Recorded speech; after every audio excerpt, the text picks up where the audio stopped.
Mesdames, Messieurs, merci d'être encore connectés sur Info Télévision pour vivre cet autre rendez-vous avec votre émission Le Grand Soir. Une occasion de s'excuser, bien sûr, pour le retard accusé pour le début de cette émission. Vous le savez très bien, le respect du timing pour les Africains semble être une grosse bataille qui a du mal à être respectée. Mais on se bat du mieux que nous pouvons, bien sûr, pour vous servir cette émission à temps. Et bien sûr, au menu de cette autre livraison, on parlera de ce conseil d'administration extraordinaire qui vient de se tenir du côté du palais présidentiel pour ce qui est de la SNH. Et bien sûr, la première nouvelle qui semble prendre le dessus sur les autres, c'est le fait qu'Adolphe Moudiki annoncé comme partant à la tête de cette structure restait bel et bien en poste. On en parlera ce soir. Il est également question de confirmer désormais, après le décret signé par le président de la République, que les députés et les conseillers municipaux voient donc leur mandat prorogé jusqu'en mai 2026. Il est également question de parler des affrontements intercommunautaires au Cameroun et surtout trouver les moyens d'endiguer le mal, puisqu'on le sait, au fur et à mesure que le temps avance, on a l'impression que ces affrontements ne vont pas vers l'apaisement et on a besoin de relever les causes et surtout comment apaiser les citoyens pour une cohabitation un peu plus responsable. Merci de nous faire confiance. Installez-vous confortablement le temps d'un détour. On dit bonsoir à ceux de nos panélistes qui ont déjà rallié le plateau de ce soir. Le code d'accès reste et demeure le même, le 699 13 50 75. Par SMS ou par WhatsApp, vous avez l'obligation de vous connecter à nous et de contribuer à cette émission du mieux que nous pourrons. Nous rendrons solennel à toutes vos réactions. On le rappelle également, notre plateforme Facebook, Info TV Cameroun, reste d'actualité. Les amoureux des tabloïds, peu importe votre position géographique, vous avez le bonheur également d'être connectés à cette émission Le Grand Soir. Une fois que je l'ai dit, on va dire bonsoir à Yaya Bello, homme politique qui est avec nous ce soir. Bienvenue Yaya Bello. Merci beaucoup Rosalie, bonsoir. Merci beaucoup pour l'invitation. Bonsoir aux nombreux téléspectateurs d'Info TV et tous les Camerounais qui sont en train de nous suivre en ce moment. On va également accueillir on va dire maître Dieudonné Tédissé, qui est président du PC-PDC, un parti politique dit de l'opposition au Cameroun. Bienvenue président. Bonsoir Rosalie, bonsoir à vos milliards de téléspectateurs. Merci de cette invitation. Bien sûr, toujours attendu après déjà l'énorme retard causé par les précédents invités, Sylvestre Lebel-Niek et Lucien Bidima sur ce plateau. Nous, on va démarrer avec la première thématique de ce soir. Je l'ai annoncé à l'entame de cette émission. Adolphe Moudiki reste l'administrateur directeur général de la SNH. Après beaucoup de remous, un conseil d'administration annoncé et puis avorté du côté de la SNH. Et puis cet autre conseil d'administration extraordinaire tenu du côté de la présidence de la République par le PCA de la structure, bien sûr le secrétaire général à la présidence de la République, Ferdinand Ngongo. On a constaté quand même que pour ce qui est des chiffres, j'aime résumer ainsi pour permettre à ceux qui ne comprennent pas très bien le jargon économique de comprendre que les comptes ont été donc refoulés par le conseil d'administration qui ne semble pas être d'accord avec tout ce qui lui a été proposé. Mais le plus important, c'est que l'équipe reste bien installée avec à sa tête Adolphe Moudiki. Après une trentaine d'années contestées ces derniers jours, l'homme ne semble pas lasser la branche. Rosalie, voyez-vous, aujourd'hui, la crise de la SNH pose le problème de la dépatrimonialisation des fonctions au Cameroun. Il faut que nous apprenions à comprendre que avant nous, il y avait le Cameroun, pendant nous, il y a le Cameroun, et après nous, il y aura le Cameroun. Et cette mauvaise façon de manager les affaires publiques par les réseaux sociaux n'est pas bonne. Monsieur Moudiki a servi le Cameroun à plusieurs niveaux. Il devra comprendre qu'il est temps qu'il passe la main. Maintenant, ça ne doit pas être un changement qui se fixe... Brusque ou violent? Qui se fixe sur les personnes. Ça doit être qu'est-ce que le Camerounais lambda bénéficie de tous ces grégaires inutiles. Est-ce que pour tenir un conseil d'administration, on a besoin d'annoncer qu'on a fermé le siège de la SNH, on délocalise à le président de la République, le monsieur n'est même pas présent. Cette façon de gérer les affaires publiques par procuration ne passe plus. J'ai vu là que nous avons la production nationale pratiquement à 12 000 millions de barils. Or, au Cameroun, nous consommons pratiquement 7 mégatonnes de carburant par jour. 7 000 mégatonnes de carburant. Est-ce que le consommateur lambda du Cameroun, qui a besoin de carburant pour pouvoir fonctionner avec son véhicule, peut voir le prix à la pompe baisser lorsque ces gens passent le temps à se livrer des guerres? J'ai vu que nous produisons du gaz, mais pourtant dans nos différents ménages, nous manquons de gaz. Nous sommes rentrés d'ailleurs dans l'équipe type des producteurs mondiaux au 20e rang il y a quelques jours en parlant de gaz naturel. Voilà, nous y sommes actuellement. Nous sommes 20e dans le classement mondial. Qu'est-ce que la ménagère du Cameroun gagne par rapport au fait que nous devenions 20e pays producteur du gaz? Nous, au PCPDC, nous estimons que le Cameroun avant tout, nous devons pouvoir aujourd'hui, au lieu de rester dans des querelles inutiles, apporter des solutions en termes d'offres énergétiques, des solutions en termes d'approvisionnement en pétrole, en gaz, de façon à ce que nous puissions créer la réserve stratégique qui est nécessaire pour assurer notre sécurité. Voyez-vous, on vend tout. Imaginez que comme nous vendons tout, demain il y a un embargo sur le Cameroun. Est-ce que nous allons continuer à fonctionner? Il est temps que nous pensions des solutions assez importantes et que les uns et les autres comprennent qu'ils sont des simples locataires des fonctions qu'ils occupent. Avant, eux, il y avait ces fonctions. Pendant, il y avait ces fonctions. Après, eux, il y aura ces fonctions. Maintenant, qu'il y ait de guerre, de clans ou de fixation sur les personnes, ça, c'est une autre chose. Yaya Bello, le président TDC, trouve que la polémique ne devrait pas être autour d'Adolphe Modiki, même si certains trouvent qu'après une trentaine d'années, ça fait beaucoup à la tête. Mais quel est le rendement de la SNH pour le bien-être des Camerounais? C'est ce qui interpelle. Avant de penser amicalement ou violemment déposer quelqu'un, il faut se demander si finalement le travail il est bien ou il n'est pas bien fait. Est-ce que les Camerounais profitent véritablement de cette mastodonte pétrolière qui porte radicalement tous les hydrocarbures au Cameroun? Est-ce que le Camerounais ressent dans son fonctionnement au quotidien? Si ce n'est pas le cas, est-ce que c'est Adolphe Modiki le problème pour qu'on ait besoin de souhaiter son départ comme cela a été le cas il y a quelques jours? En tout cas, pour l'instant, il reste à la tête de la SNH. Évidemment, moi je ne croyais pas qu'avant ce conseil, que l'objectif était de faire partir M. Adolphe Modiki. Je crois que c'est une distraction. On a voulu détourner les regards, on a voulu en fait orienter les regards ailleurs et dévier les regards des vrais problèmes. Parce que nous savons que cette société, depuis quelques années, ne se portait pas bien. On a parlé de l'affaire Glencore, où dit-on, en tout cas la justice américaine l'a dit que beaucoup de Camerounais sont trempés dans des manœuvres de corruption qui ont fait perdre à cette société plusieurs centaines de milliards. On ne sait pas où on en est avec cette affaire. Le Cameroun a été, en fait, cette société a été exclue, je crois, depuis 2013 ou 2014 de l'initiative ITI, c'est-à-dire transparence pour les, en fait, dans le secteur de l'extraction, des industries extractives, voilà. Donc, c'est une société qui ne se porte pas bien. Maintenant, vous avez parlé des chiffres. Aujourd'hui, bien que le communiqué qui sanctionne la fin des travaux du conseil d'administration de cette entreprise ait indiqué quelques chiffres, c'est-à-dire le volume d'argent qui aurait été, enfin, qui a été envoyé au fisc et même au budget de l'État. Mais maintenant, on ne nous dit pas ce que cette société a produit entre-temps. Parce qu'il est bien beau de nous dire, c'est très joli de dire que on a envoyé, par exemple, je crois, c'est 173 milliards au fisc. C'est bien. Mais maintenant, on a produit combien? Personne ne le sait. Vous avez dit, le président même l'a dit tout à l'heure, est-ce que le Camerounais, parce que disons le Cameroun c'est un pays producteur, un grand pays producteur de pétrole. Le Cameroun produit le gaz.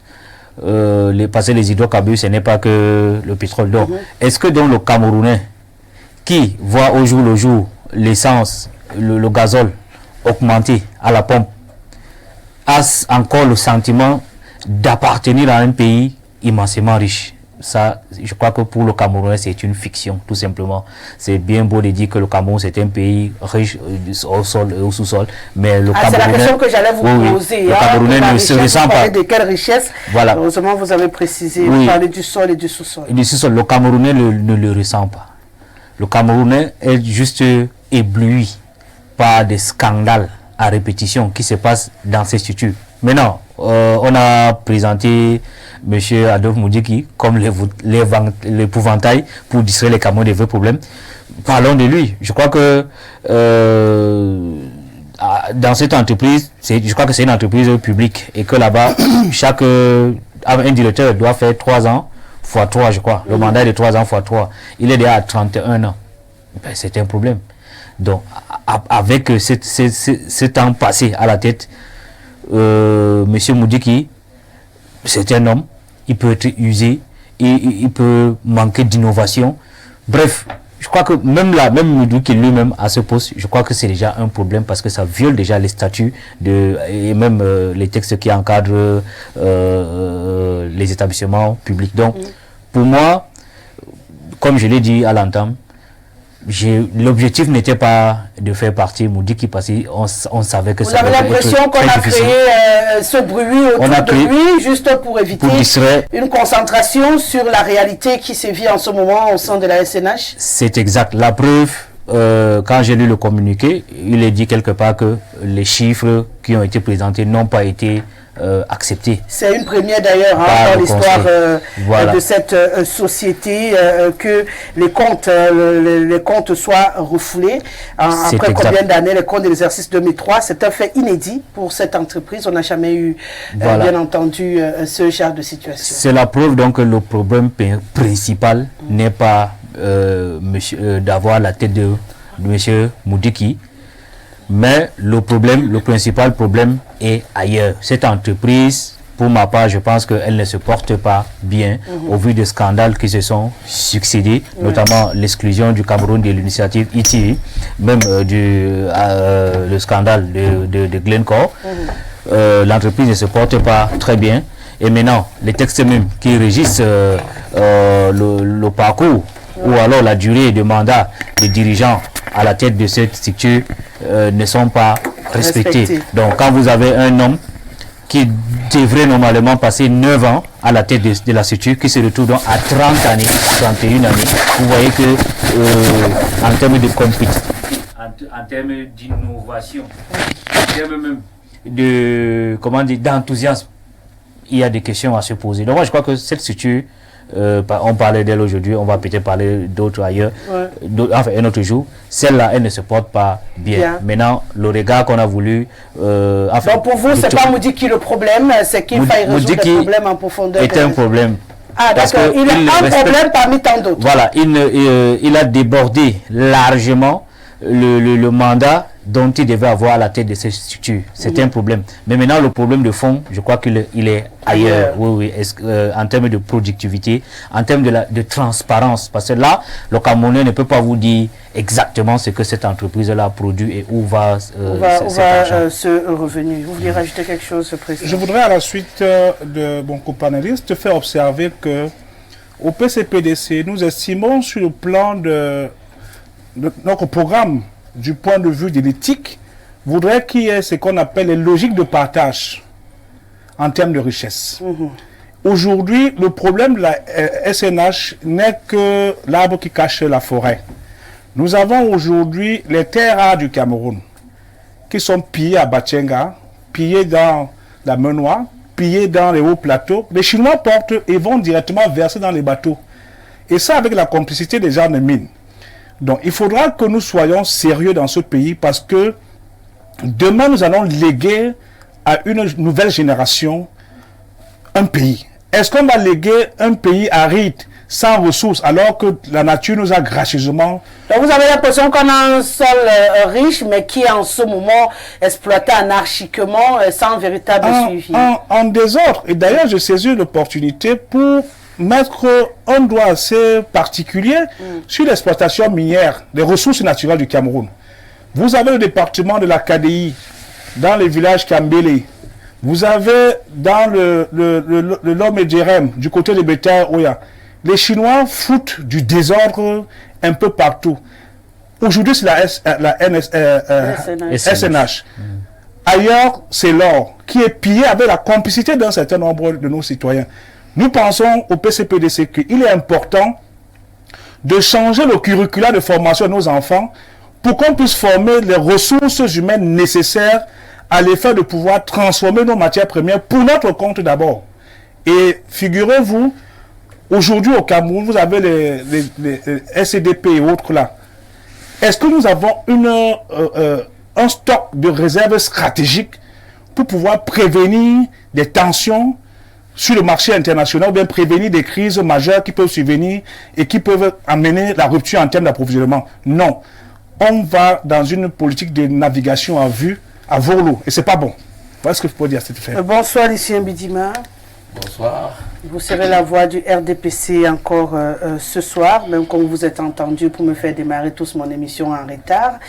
Du coup, je ne suis pas du tout de bonne humeur avec tous mes panélistes ce soir. Donc, celui qui me cherche sur ce plateau aujourd'hui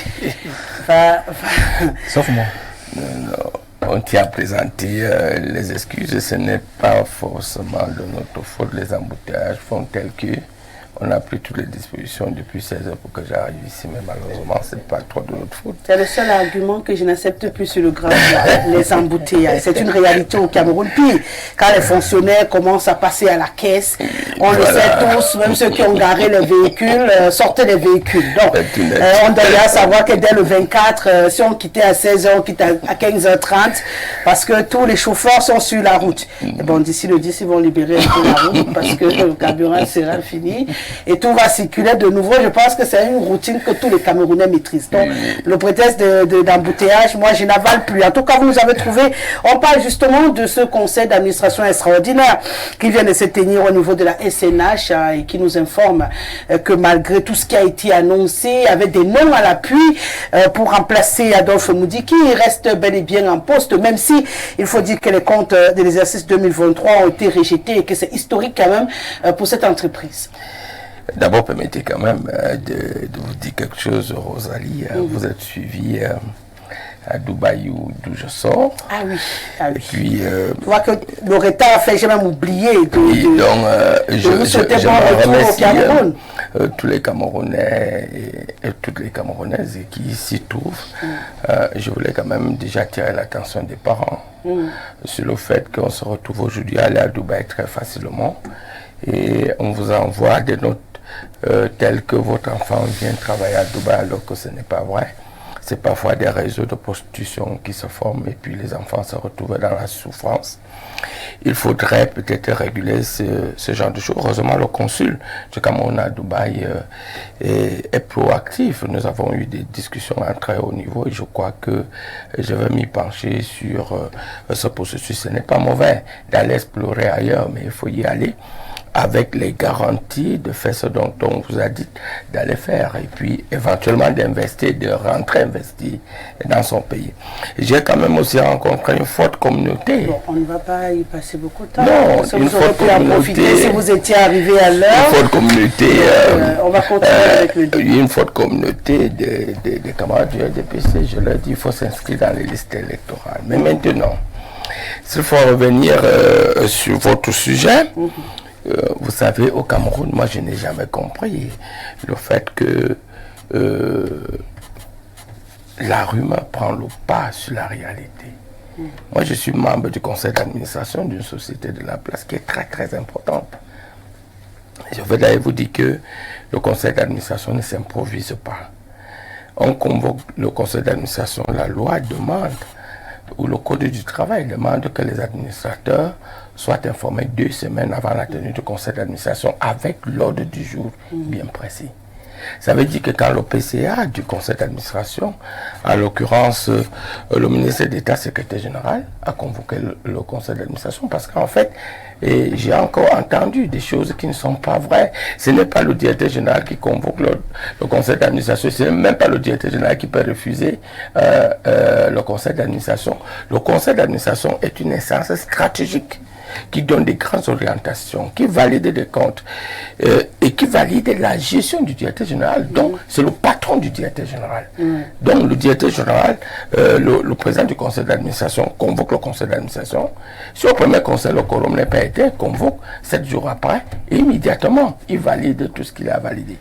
Donc, je voudrais rassurer les Donc, on peut dire que l'absence d'Adolphe Moudiki dans ses travaux n'a aucun impact sur la aucun impact, d'autant plus que il peut se faire représenter par une autre personne, c'est-à-dire par un autre administrateur au sein du conseil d'administration, lui donne mandat.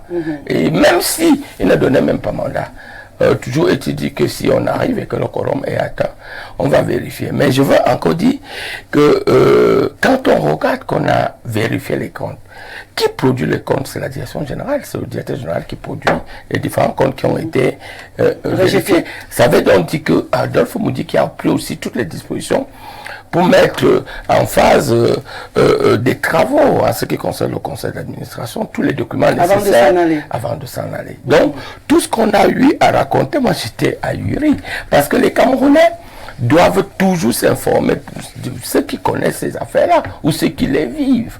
Moi, je suis membre titulaire d'un conseil d'administration nommé par le président de la République, donc je sais exactement comment ça se passe. Donc, pour ceux qui annoncent un clash entre le PCA et l'ADG, en principe, il n'en est rien, tout a fonctionné normalement. J'ai dit, le directeur général était au courant de l'ordre du jour du conseil d'administration, c'était la certification des comptes de la SNH.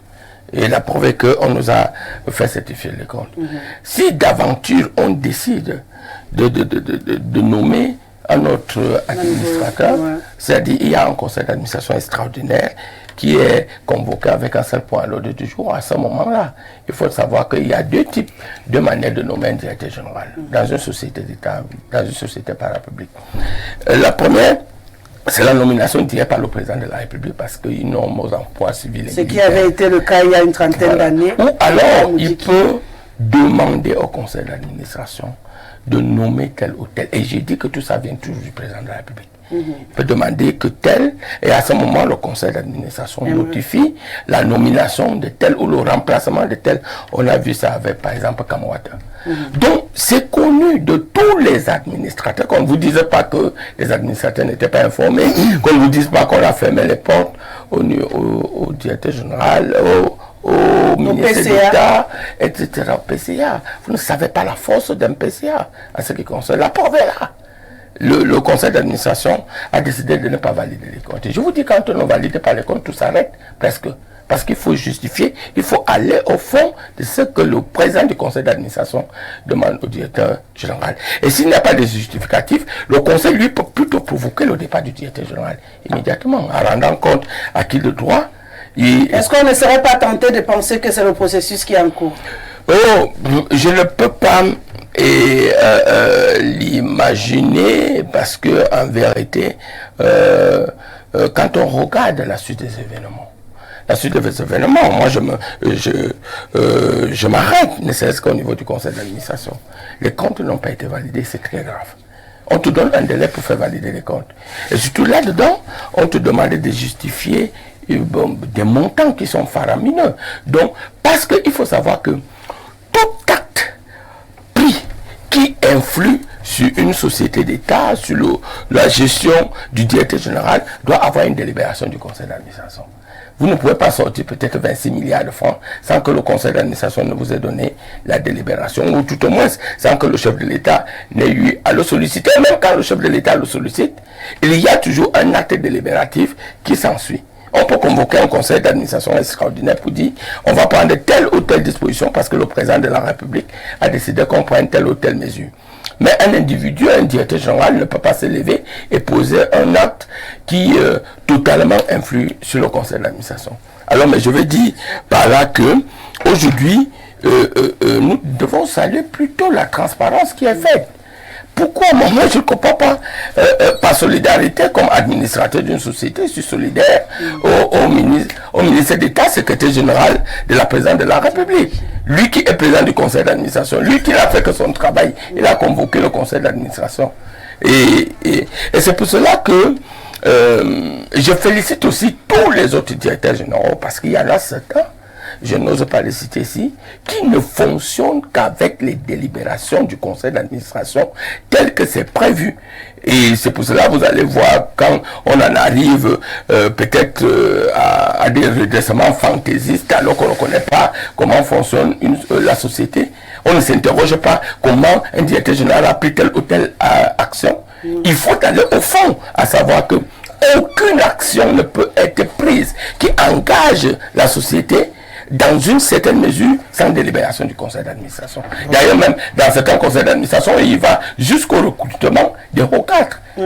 Il faut l'acte délibératif qui engage. Mais si un directeur général, peut-être s'offusque, a dit que lui peut tout faire sans qu'il y ait eu délibération, et à partir de là, lorsque le conseil d'administration vient, le conseil d'administration ne se sent plus responsable de ce qui s'est passé. À partir de là, il y a interrogation. Pourquoi? Si rien n'est fait, le conseil d'administration peut être responsable.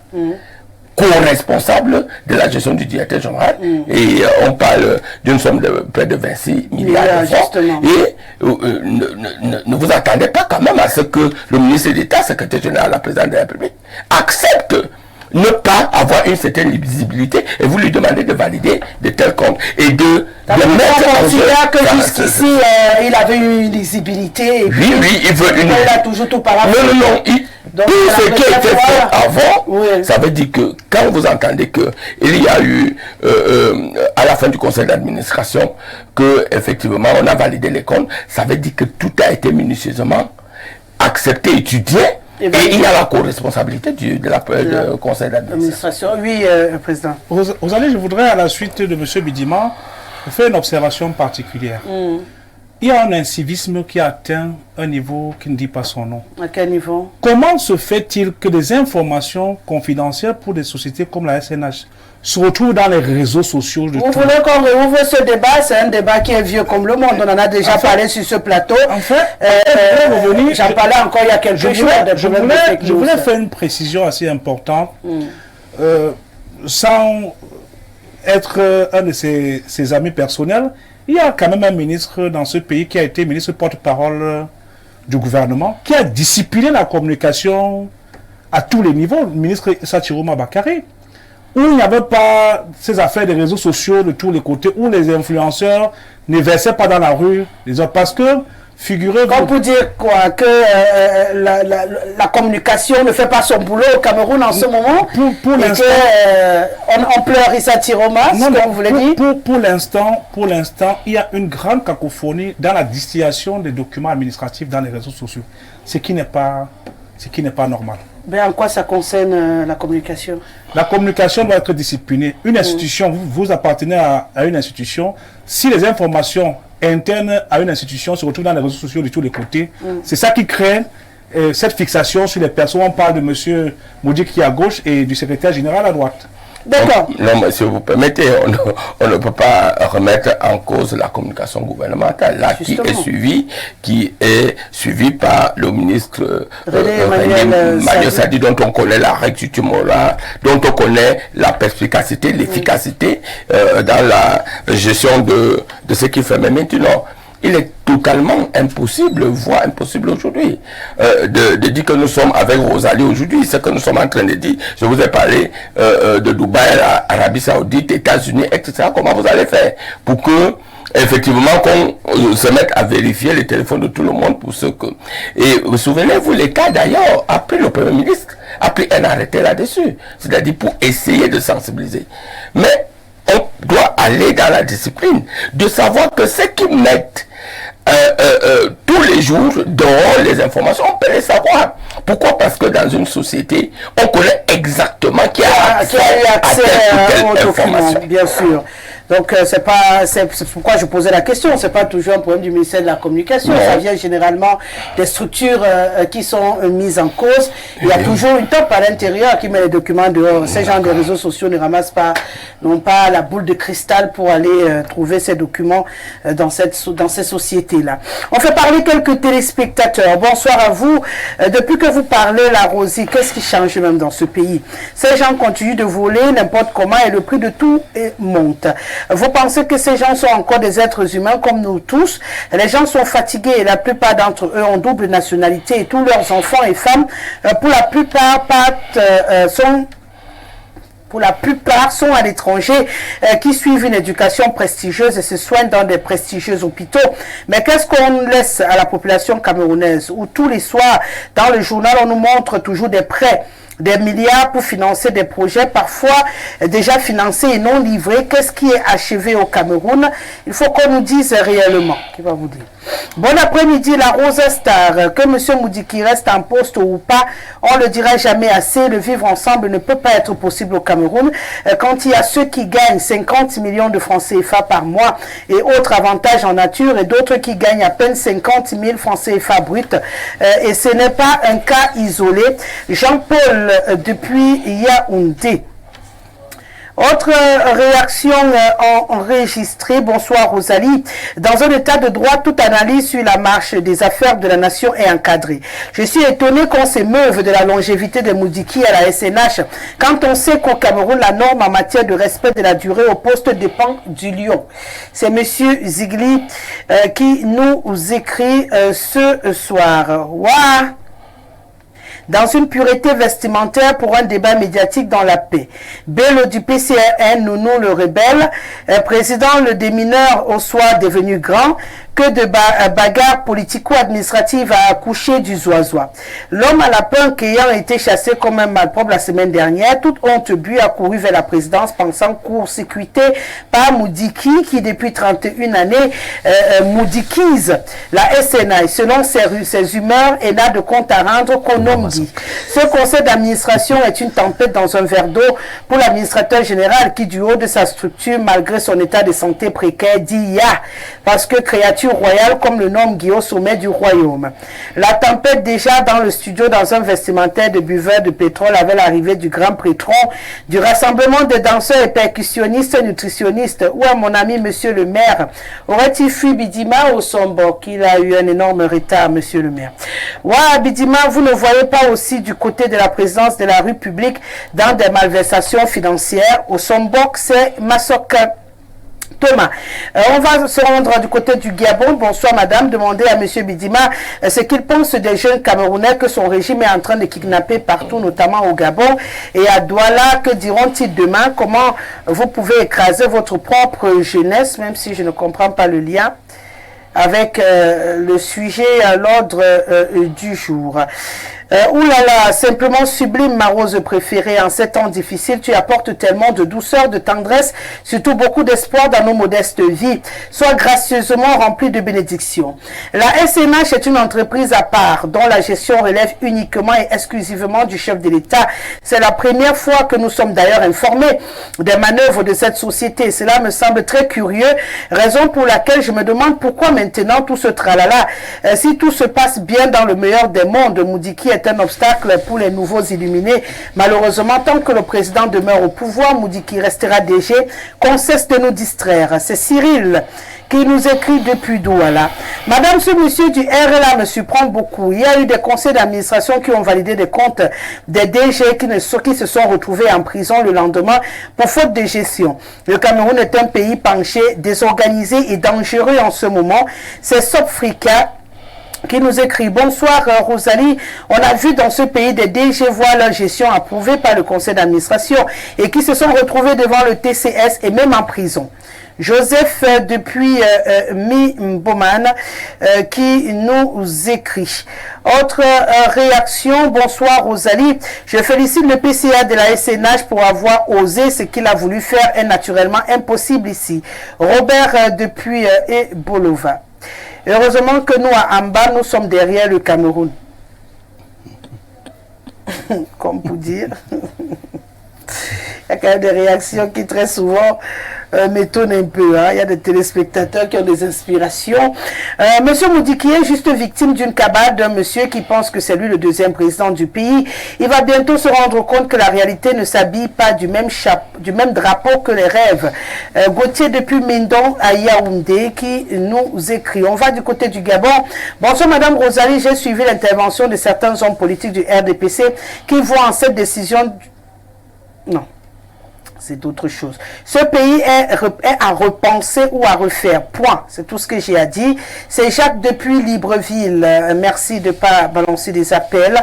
Uniquement des messages et des WhatsApp. Et nous, on va poursuivre sur ce plateau, cette émission. On s'intéresse à présent à ce décret qui finalement, monsieur Bidima Lucien, on en parlait récemment lorsqu'on supputait encore sur cette prorogation devenue officielle désormais des mandats de députés et des conseillers municipaux au Cameroun, dont ces choses validées par le président de la République désormais. On sait que les maires iront jusqu'en mai 2026. Ce qui est assez surprenant quand même, c'est que les députés s'arrêtent en février. Qu'est-ce que ça peut cacher? On n'aurait pas pu uniformiser lorsque l'on sait que les élections sont couplées. Pourquoi achever le mandat des députés en février et puis le mandat des maires en mai? C'est ce qui a attiré notre attention sur ce décret.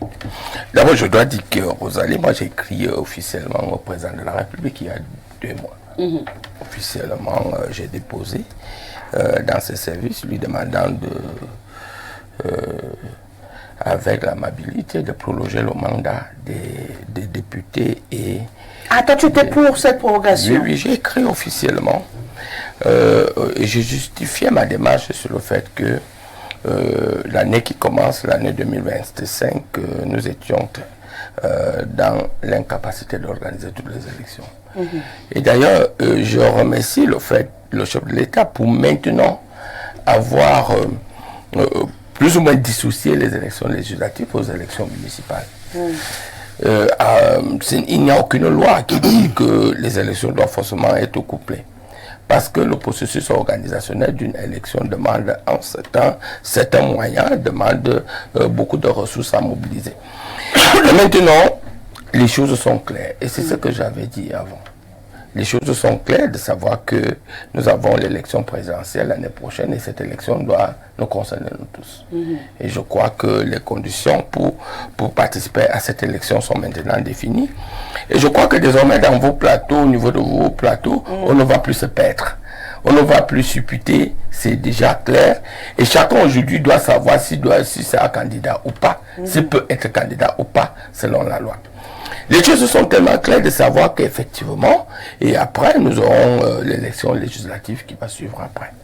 Donc, à votre avis, on a dissocié les dates. Peut-être que c'est l'année en 2026, on aura l'élection législative et puis par la suite. Mais est-ce que l'écart qui sépare les deux élections ne va pas poser le même problème qu'on a cette année, puisqu'on trouve que de mars, puisque ça devrait avoir lieu en mars, jusqu'en octobre, c'était court. Mais si on met février, on met mai, c'est encore plus court. Et là, on aura encore 2 élections. C'est un problème de clarification. C'est un problème de clarification de l'environnement politique. Il faut que chaque chose se fasse à part. Ça, c'est vraiment plus clair. Et pour beaucoup plus de transparence. Je me serais même entendu à ce que l'opposition applaudisse cette décision. Parce que vous savez, quand une élection est couplée, il n'y a pas une certaine visibilité. Maintenant, une élection séparée, c'est qu'on va préparer les élections municipales, on va préparer les élections législatives. Et à partir de là, on peut très bien s'organiser au niveau des partis politiques. Donc, je dis, aujourd'hui, les choses sont claires. Aujourd'hui, il faut féliciter le président de la République. Parce que je n'étais pas le seul à le lui demander. Vous allez vous rendre compte que même l'opposition l'a fait. Alors, à titre de preuve, dites-moi, l'opposition actuellement qui se retrouve au sein du Parlement ou des conseils municipaux, je pense justement au PCRN, dites si après cette décision, quelqu'un a démissionné. dit que non, moi je ne veux plus y aller, je ne suis plus député. Ou que non, je ne veux plus être maire au conseil municipal.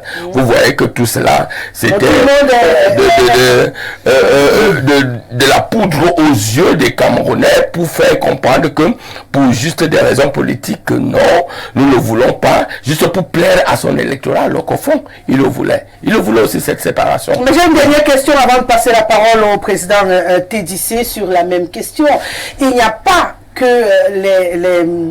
les partis déjà représentés au Parlement qui devraient concourir, puisque on en a qui attendent justement cette occasion-là pour devenir également députés au Cameroun et qui pouvaient s'appuyer dessus pour avoir un candidat à la présidentielle qui devait arriver en octobre. Est-ce que ceux-là ont de bonnes raisons également d'applaudir cette prorogation qui vient un tout petit peu leur couper l'herbe sous les pieds? La politique est une question d'anticipation, de contenu, de programme, de vision. Lorsqu'on n'est pas dans l'anticipation, lorsqu'on n'a pas un programme clair, lorsqu'on veut tromper ses électeurs, lorsqu'on veut jouer rien que pour ses intérêts personnels, ça vous rattrape. C'est ça le cas. Donc aujourd'hui, quand un certain nombre de partis politiques qui délibérément avaient choisi de se mettre à marge. Il y en a qui n'ont jamais postulé.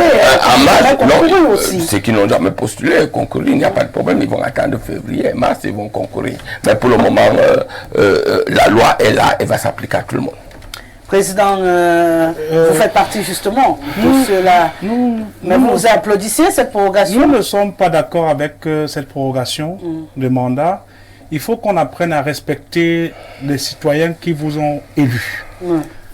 J'ai l'impression qu'en face, le parti de M. Bidima se comporte comme les mouilleurs quand nous étions petits. Le mouilleur qui ne joue pas bien, quand on l'enlève, il confisque le ballon. Et en retour, pour continuer le match, on est obligé de le maintenir au terrain, même s'il ne fout rien. Et il se retrouve en train d'être poussé de gauche à droite. Les gens commencent à en avoir un peu marre. Il faut sentir le plus profond du Cameroun. Et figurez-vous, il y a une différence fondamentale entre la légalité et la légitimité. Si vous parcourez le Cameroun, vous avez dit tout à l'heure que vous avez écrit au président de la République pour demander la prorogation des mandats. Vous tous, y compris le président de la République, vous êtes des simples locataires à qui on vous a confié notre souveraineté pour un temps. Quand votre bail finit, prenez vos affaires, partez. Et si vous voulez renouveler le bail, revenez demander à ceux qui vous ont élus. Vous savez, le peuple camerounais est devenu très mature. L'argument qui a été mis au devant, c'est l'argument du manque d'argent. Je vous offre à Mondio Vision une solution pour trouver de l'argent à organiser les élections. Si nous prélevons 2 francs par minute d'appel, en moyenne par jour, on fait 120 millions de minutes d'appel et connexion par jour. Fois 4 francs, on est à 480 millions. Fois 20 millions d'abonnés, on a 96 milliards par jour. Fois 30 jours, on a 2880 milliards. Fois 10 mois, on a 28 000 milliards. Est-ce que l'argent ne sort pas pour organiser les élections? Il faut qu'on apprenne à être sérieux. Et quelle que soit la durée que le mouilleur va faire avec le ballon, finalement, l'arbitre qui est le peuple va siffler la fin du match. Les gens sont fatigués, les gens n'arrivent pas à se soigner. Ils n'arrivent pas à avoir l'électricité. On est envahi par la poubelle partout. Vous dites qu'il y a des maires qui ont applaudi parce qu'ils attendaient cette prorogation. Oui, puisqu'ils ne vivent que des impôts. Ils ne vivent que des impôts. Combien de mairies ont des entreprises? On parle aujourd'hui de l'économie sociale et solidaire. Combien d'entreprises ont été créées par les mairies? À gauche, impôts, à droite, impôts, en haut, impôts. Les Camerounais sont fatigués. Et il faudra sentir le plus profond du Cameroun. Vous savez, avant nous, il y avait le Cameroun. Pendant nous, il y a le Cameroun. Après nous, il y aura le Cameroun. Et tout ce qui est debout finit par tomber. Il faut retenir cela. Yaya Bello, on a un gros souci. Aujourd'hui, il y a beaucoup de partis politiques qui sont en train de crier.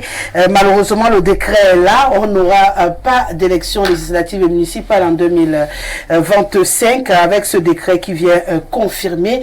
Ce sera en 2026. On peut encore dire Inch'Allah parce que il est également encore possible de prolonger en 2026 pour 2027. Tout est possible puisque tout reste à la discrétion du chef de l'État. Ce qui est certain, par contre, c'est qu'on aura une présidentielle en octobre 2025. Pour le reste, on est parti peut-être pour une série de prorogations. Alors, moi, je veux dire que cette prorogation, ou alors ces prorogations, parce que... Vous applaudissez ou pas, de prime abord? Personnellement, je trouve ça, cette prorogation-là non fondée. C'est-à-dire, pour quel besoin? On avait besoin de proroger. Pourquoi? Parce que pour moi, l'argument de manque de moyens, pour moi, ça ne tient pas la route. On vient de trouver d'ailleurs ça. Voilà, parce que depuis 2020, depuis février 2020, on savait à peu près, enfin, on était sûr, on savait que en 2025, en février, le mandat des députés et ceux des conseillers municipaux devaient expirer. Donc, on pouvait se préparer. Donc, on n'était pas surpris. Ce n'est pas en 2024 tous les qu'on a appris. Pour vous, vous êtes prêts, vous n'aviez aucun problème. Bon, nous sommes sérieux. J'arrive. Maintenant, la Constitution et le Code électoral, en tout cas le dispositif juridique qui organise les élections au Cameroun, dit que en cas de circonstances, enfin, lorsque les circonstances l'exigent, il peut avoir prorogation de mandats des députés et des conseillers. Pour les députés, je crois que c'est eux-mêmes d'abord, c'est un projet de loi, je crois, qui passe à l'Assemblée nationale. Maintenant, pour les conseillers municipaux, c'est par décret du président de la République. Je crois que c'est de cela qu'il s'agit. Donc, où sont les circonstances qui imposent qu'on proroge ces élections? Il n'y en a pas. Il n'y en a pas. Donc au Cameroun, l'exception est devenue la règle. Nous ne sommes pas en guerre, nous sommes en paix. Le pays fonctionne, les institutions marchent. Donc il n'y a pas de raison à ce qu'on proroge des élections une énième fois. Parce que ce n'est pas la première fois, c'est devenu la règle. C'est une exception qui est devenue la règle. Donc maintenant, nous avons donc des élus par décret. C'est-à-dire que, comme le disait le président, au lieu que les élus qui arrivent à la fin de leur mandat repartent vers le peuple, obtenir une nouvelle légitimité, en tout cas renforcer la légitimité et revenir, cette fois-ci c'est par décret qu'ils obtiennent leur prorogation à la tête des exécutifs municipaux et au Parlement. Donc moi je crois que cette prorogation, il n'y a pas de fondement objectif. Bon, maintenant de façon subjective. Maintenant qu'elle est là, cette prorogation, qu'est-ce qu'il faut faire? Je crois que les partis politiques qui sont avisés savent que enfin, ils ont le calendrier électoral. Ils savent que les élections vont se tenir à peu près maintenant en 2026 en ce qui concerne les municipales et les législatives. Les partis n'ont qu'à se préparer. Maintenant, pour la présidentielle... Pour l'impact sur la présidentielle? Bon, pour la présidentielle, je crois que beaucoup de partis se sont plaints de la prorogation des élections locales, disons comme ça, municipales, législatives, parce que ces prorogations pourraient les empêcher de se présenter à l'élection. Les empêche. Je dis pourrait, parce que ce n'est pas la seule. Parce que pour faire acte de candidature, en tout cas en ce qui concerne l'investiture à la présidentielle, je crois qu'il y a 2 ou 3 possibilités. Soit vous êtes investi par un parti politique ayant au moins un élu, soit vous avez 300 parrainages à raison de 30 par région, soit vous êtes investi par un autre parti politique. Donc, si ces partis-là, qui se plaignent qu'on ait reporté les élections, non pas les élus, je crois qu'il y a ces 2 possibilités. Pour ce candidat. Oui, il ne faut pas donc tout n'est pas perdu. Tout n'est pas perdu pour eux. Maintenant, quitte à eux donc d'aller convaincre ceux-là qui doivent leur accorder le parrainage. Mais je dis tout simplement que ce n'est pas... en fait, les élections perdent de leur crédibilité. Lorsque le président de la République, qui est aussi un homme politique, qui est aussi un candidat, qui est patron d'un camp politique, maîtrise à lui seul le calendrier électoral. C'est un problème. Pourquoi ne pas aller vers les élections générales? Un peu comme aux États-Unis. Parce qu'aux États-Unis, le jour qu'on vote le président, en tout cas le jour qu'on vote les grands électeurs qui vont voter à leur tour le président de la République, on vote dans le même temps des membres à la Chambre des représentants, enfin des sénateurs et des députés à la Chambre des représentants. Donc on peut aussi faire ça au Cameroun en ce qui concerne les élections au suffrage universel direct, faire ces élections le même jour. C'est-à-dire que le même jour, on vote le président de la République, on vote les députés, on vote les conseillers municipaux. Ça peut se faire.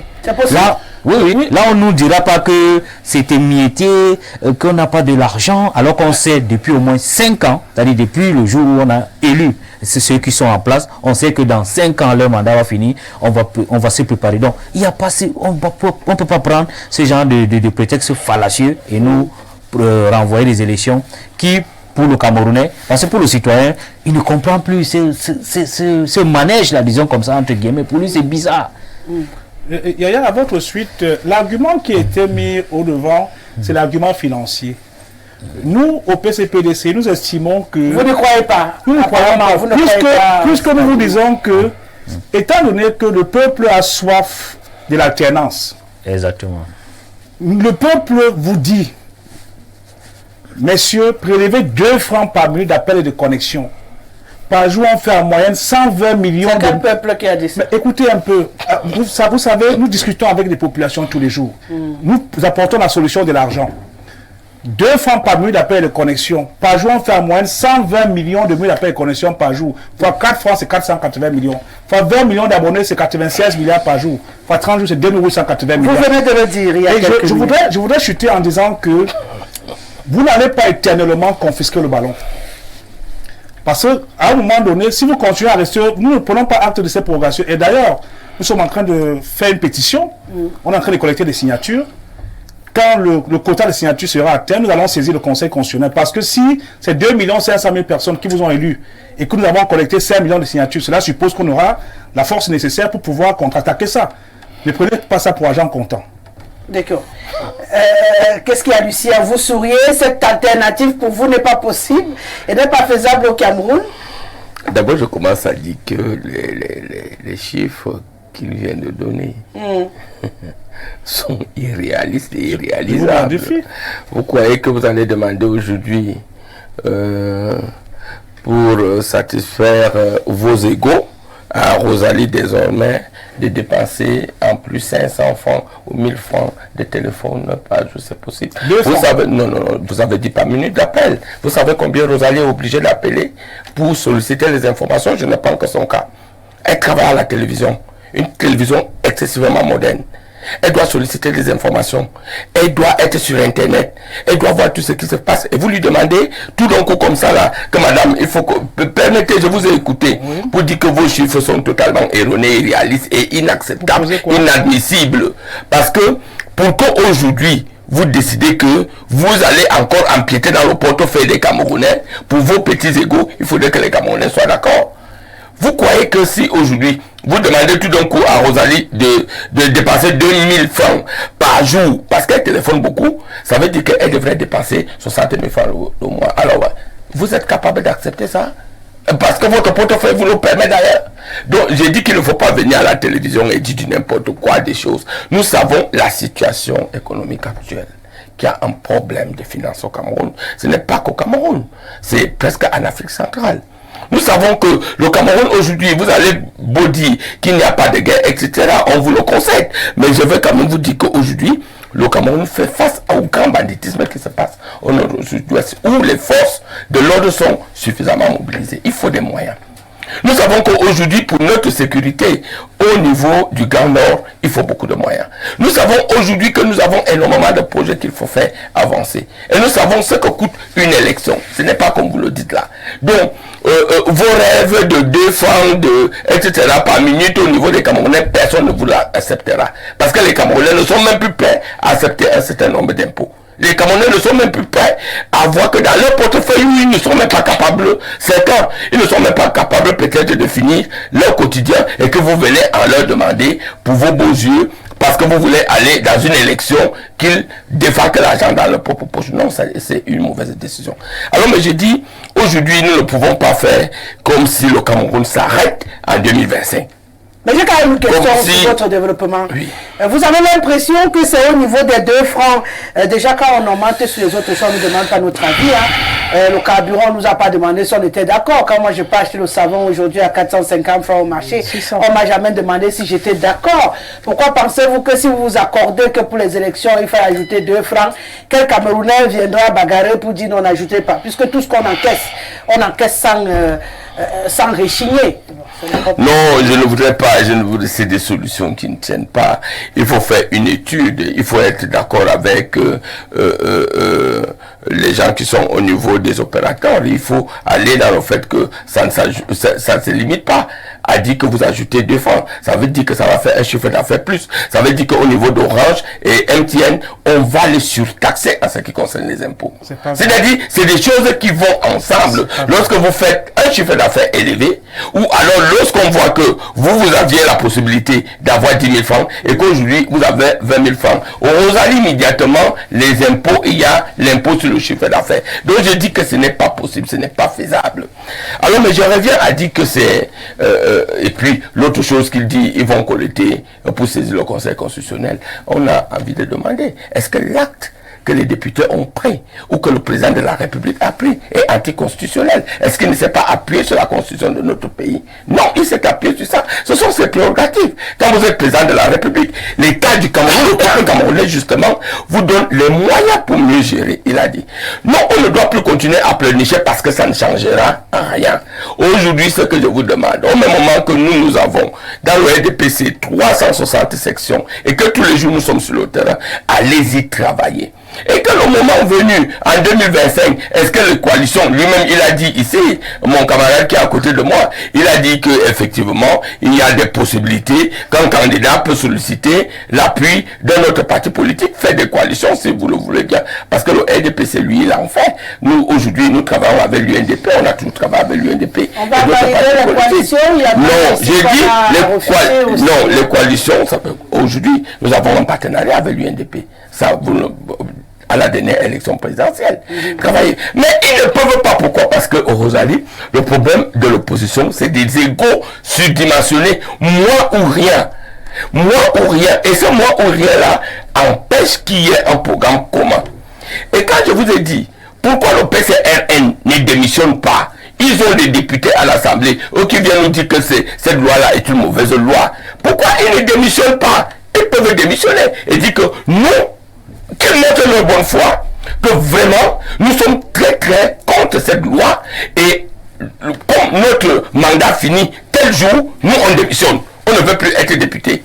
Pourquoi ils ont des mairies? Pourquoi leurs maires ne démissionnent pas? Pourquoi leurs conseillers municipaux ne démissionnent? Vous voyez que c'est l'entreloupe. C'est des gens qui en viennent là à vous dire devant les médias, non, nous ne sommes pas d'accord. Nous ne sommes pas d'accord. Oh, tout en sachant que si les députés sont prolongés, peut-être d'un an, je n'en sais rien, ça ajoute quelque chose au niveau de leur salaire. Ça ajoute quelque chose au niveau de ceux qui prennent. Ils sont totalement servis par le peuple camerounais. Mais là, ils ne sont pas. Ils sont tous d'accord. Alors je dis qu'il ne faut pas aller là.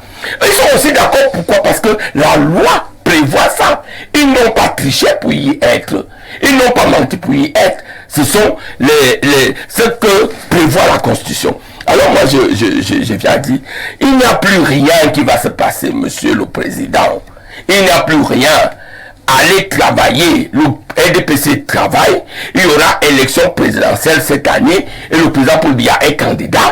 Vous n'avez qu'un an pour voir comment vous pouvez vous mouvoir au mois de février. Donc, venez rafler la majorité au niveau des députés. Parce que quand vous l'aurez fait, vous avez la possibilité même de contrer le programme du RDPC de 2025. Et à partir de là, on pourra nommer un premier ministre qui viendrait de vous. Pourquoi vous trouvez que ce n'est que le poste du président et que si vous n'êtes pas candidat à la présidence, la politique s'arrête au Cameroun? Il faut avoir de la vision. Mais nous travaillons pour les élections présidentielles, pour les élections législatives, pour les élections municipales. Et quand on va encore les gagner, vous allez dire, oh, il y a tricherie. Non, il n'y a pas de tricherie au niveau de la... Oui, Yaya. Alors, Rosalie, tout à l'heure, je disais que les raisons de cette prorogation, enfin, elles ne sont pas objectives. Il faut aller les trouver ailleurs. Moi, je pense que depuis, en tout cas, plus 2 ou 3 fois, ça s'est produit. Chaque fois que l'élection présidentielle coïncide, c'est-à-dire Oui, la même année, on l'a dit sur ce plateau à que les plusieurs élections reprises. municipales et législatives. Parce que les élections présidentielles, c'est toujours en octobre. Maintenant, les municipales et législatives viennent Non, la avant. position dit qu'on ne peut pas bouger l'élection Voilà, présidentielle, donc il n'y a aucune chance qu'on ait prorogation à ce niveau-là. Oui. Cette Ça va prorogation, se jouer ailleurs. moi je crois que elle est faite pour avantager le candidat du RDPC stratégie à la politique. présidentielle. Oui. Qu'est-ce qui se passe?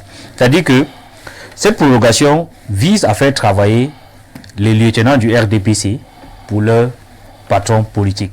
C'est-à-dire que, imaginez-vous, qu'on fasse tenir les élections municipales et législatives en février. Monsieur Bidima, s'il est candidat, il devient maire, par exemple, c'est un exemple. Les autres camarades deviennent députés, ils sont élus. Pensez-vous que 6 mois après, c'est-à-dire lors des présidentielles, iront-ils mouiller le maillot pour leur champion? C'est pas très sûr. Alors, qu'est-ce que leur champion fait? Leur champion leur met d'abord au travail. C'est-à-dire qu'ils vont travailler chacun chez soi pour faire élire le président, chacun dans sa circonscription. Maintenant, donc, le moment venu, le président donc, les investit pour que eux aussi ils aillent se battre. Donc, ils doivent justifier leur investissement. Voilà. Parce que vous avez vu en 2018, je prends le cliché de 2018. Regardez comment le président du RDPC a fait sa campagne. 19 minutes, un déplacement, une seule sortie, un discours. Terminé, il est rentré. Il était sûr que ses lieutenants travaillaient pour lui et qu'il n'y avait pas à se mouiller le maillot. Et il a gagné. Mais c'est sa stratégie. C'est sa stratégie. C'est la sienne. Voilà. Donc, voyez-vous donc comment, dans un système multipartiste, dans un système où nous sommes dans le multipartisme, c'est-à-dire qu'un parti se comporte comme si nous étions dans le monolithisme, c'est-à-dire que nous étions dans un système de parti unique. C'est-à-dire que tout tourne autour de ces partis. J'ai l'impression que au RDPC, parce que quand vous écoutez M. Bidima, vous avez l'impression que dans leur tête, c'est qu'ils sont encore dans le parti unique. Ils ne pensent pas que nous sommes dans un environnement concurrentiel où les règles du jeu doivent être mais s'il n'y a rien qui le pousse à penser ainsi, pourquoi voulez-vous qu'il pense de cette manière? Non, si on a l'impression que l'opposition ne le bouscule pas, il est en train de le dire, ils ne se sentent pas menacés. Ils ont l'impression d'une opposition complice qui ne gère que ses propres intérêts, donc du coup, ils ne sont pas inquiétés. On ne peut pas dire cela quand on voit le comportement des cadres de l'administration qui déploie des manœuvres pour empêcher au parti de travailler normalement. C'est-à-dire quand un préfet vous dit que, je ne sais même pas, je ne veux même pas répéter ce qu'il a dit, qu'on va vous expulser d'une circonscription administrative. Ça vous fait peur ce genre de c'est illégal.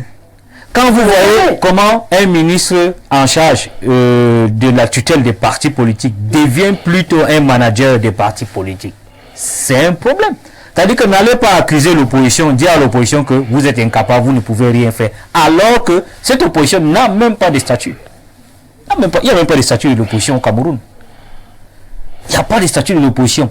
Vous avez l'impression que l'administration s'ingère dans les partis politiques. C'est-à-dire que vous avez le cas du PCRN qui est un cas patent d'ingérence de l'administration dans la vie d'un parti politique. Vous avez le MDR, vous avez plusieurs autres, je ne parle même pas de l'UPC. C'est-à-dire que il ne faut pas faire croire aux gens que c'est l'opposition en soi-même, en tout cas les partis qui sont en face du pouvoir, c'est-à-dire ceux qui contestent le pouvoir, qui sont faibles. Mais l'administration et donc le parti au pouvoir n'intègrent pas dans leur mentalité qu'ils sont dans un environnement concurrentiel. C'est-à-dire que les règles, bien sûr, c'est une option.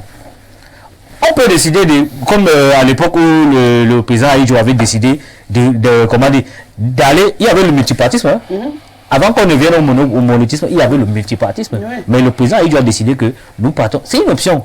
Nous avons décidé de revenir au multipartisme. Et donc, la concurrence. Et la concurrence voudrait que les règles du jeu soient objectives. Que ce ne soit pas un seul camp qui détienne les règles, qui définissent les règles pour que les autres... C'est comme si, le président le disait tout à l'heure, vous avez un match de football à jouer. Vous êtes le propriétaire du stade. Vous êtes même celui qui paye l'arbitre. Vous êtes même celui qui fait remplir le stade des spectateurs. Vous avez le ballon. Votre adversaire donne à quoi? Des pieds pour jouer. Vous n'allez jamais gagner. C'est pour ça que je dis que le RDPC doit intégrer que le RDPC et l'administration, parce que l'administration n'a pas à s'inviter en cette période-ci. Parce que quand vous voyez ce qui se passe là, un préfet qui vous dit qu'on va vous expulser du département, tel qui vous dit allez acheter les codes pour vous faire tuer, vous voyez qu'on veut intimider ça marche? Bon, je ne sais pas si ça marche. Je ne sais pas si ça marche. Politique. Je ne sais pas si ça marche. Donc, je dis tout simplement que... Avec vous, ça marche? Non, c'est un langage qui traduit l'idée que ces gens-là sont prêts à tout pour que les règles de jeu ne soient pas transparentes et objectives au moment venu. C'est ça le problème. C'est ça.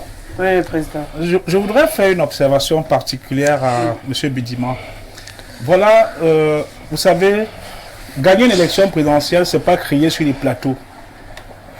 N'oubliez pas que le monde peut changer. Et tout ce qui est debout finit par tomber.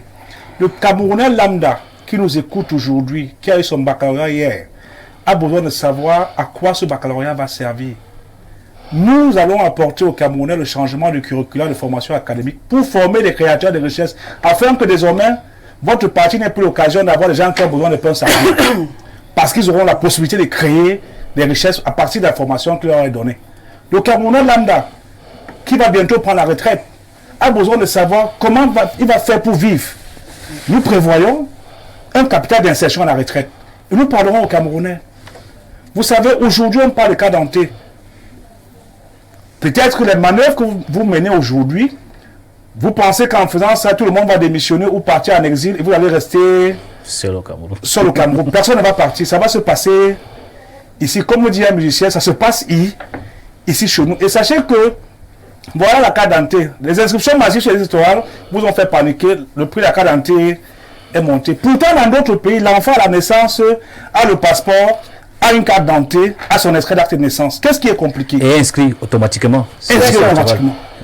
Parlant de carte d'identité, j'en profite, hein, c'est pas à l'ordre du jour, que celui qui a soutiré mon portefeuille. Un portefeuille. C'est sérieux? Je suis très sérieuse. Donc depuis avant-hier soir, je n'ai plus de carte d'identité. Donc je ne demande pas l'argent qu'il y avait à l'intérieur. Moi, je suis déjà habitué. Même à pied, je vais rentrer. Qu'ils prennent mon permis de conduire et ma carte nationale d'identité, je suis reconnaissable. Et puis mon nom y est écrit. Même si c'est un Camerounais qui ramasse ça dans la rue et qu'on a jeté, qui viennent déposer à l'entrée d'Info TV, parce que je peux négliger beaucoup de choses par ces deux pièces-là. Ça va me créer beaucoup de soucis par la suite et ça va m'empêcher radicalement de fonctionner parce que c'est le cas déjà. Donc s'il vous plaît, vraiment, celui qui rencontre ma carte d'identité avec mon nom dessus, qu'il rapporte, on pourra payer son transport, même si c'est lui-même qui a volé, et qu'il revienne avec, on ne lui posera aucune question. Ma carte d'identité et mon permis de conduire, j'en ai besoin pour fonctionner. On peut me pardonner beaucoup de choses en route parce qu'on me reconnaît, mais je ne vais pas jouer de cette stratégie assez longtemps. Donc voilà, j'informe officiellement que mon portefeuille m'a été volé et j'ai besoin de mes pièces officielles qui sont à l'intérieur. Merci beaucoup. On va faire parler à présent les Camerounais. Bon, si on peut aussi me faire rapidement un carte national d'identité, je ne vais pas refuser aussi.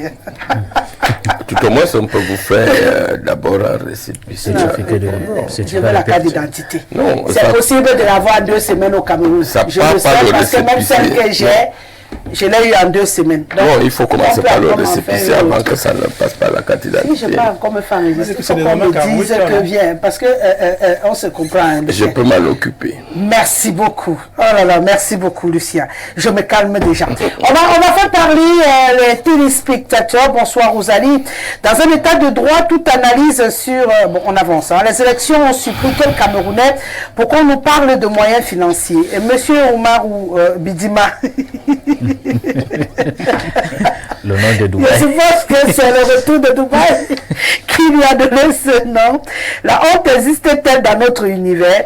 Monsieur Bidima, quand vous augmentez le carburant de 30% en 12 mois, vous ne pensez pas aux Camerounais. Mais quand on parle de pondération de 2 francs, vous sautez en l'air comme un jeune cabri pour nous dire comment vous vous souciez de vos compatriotes. C'est Monsieur Zigli qui nous écrit. Coucou ma rose préférée, c'est le moment pour les députés et conseillers municipaux de l'opposition de nous prouver qu'ils ont de la hauteur et du respect pour ceux qui les ont élus. Ils doivent se mettre en marge de cette prorogation. Sinon, ils nous auront trahis et feront le jeu du RDP SAPC qui a déjà tout planifié jusqu'au moindre détail. J'interpelle le député Nietzsche, Joshua aussi, Cabralibi, ils doivent démissionner comme l'avait fait Elim Bilobé en sautant comme conseiller. C'est Cyril depuis Douala. Abel reste d'ailleurs le seul dans l'histoire à l'avoir fait, hein. Personne n'a jamais emboîté ou pas. Monsieur Aladi Bidima, oh là là, aujourd'hui, alors t'es gâté. Hein. Aladi Bidima, les Camerounais n'ont pas été consultés de tout ce qui a été augmenté. On peut toujours créer une taxe élection sur les téléphonies mobiles et les sociétés brassicoles, etc. Prorogation confirmée, quelle que soit la durée de la nuit, le jour finira toujours par se lever. C'est Jean-Paul depuis Yaoundé. Plutôt surpris que subitement M. Bidima est trop soucieux du fait qu'on augmente 2 francs sur le prix de l'appel. Mais jamais on ne l'a entendu s'offusquer du prix du carburant et des denrées alimentaires. J'espère qu'il sait au moins que 25 kilos de riz ordinaire qui coûtait 9 500 il y a 2 ans est déjà 14 500 francs. C'est Abdel depuis Bafoussam. Il parle des études. Quand ils sont entrés dans une chambrette sans consulter les syndicats, les impôts sur les taxations, qui à l'époque était 1000 francs, l'attestation, qui à l'époque était de 1000 francs, qui de nos jours est passé à 5000, ils ont demandé à qui. C'est malheureux et déplorable, à la limite alarmant, si tous les Camerounais pouvaient quitter ce pays et leur abandonner. Moi, je ne partirai pas. Aucune chance. Monsieur Bidima dit qu'il n'y a pas d'argent pour organiser les élections. Quand on lui fait une proposition de défalquer 2 francs,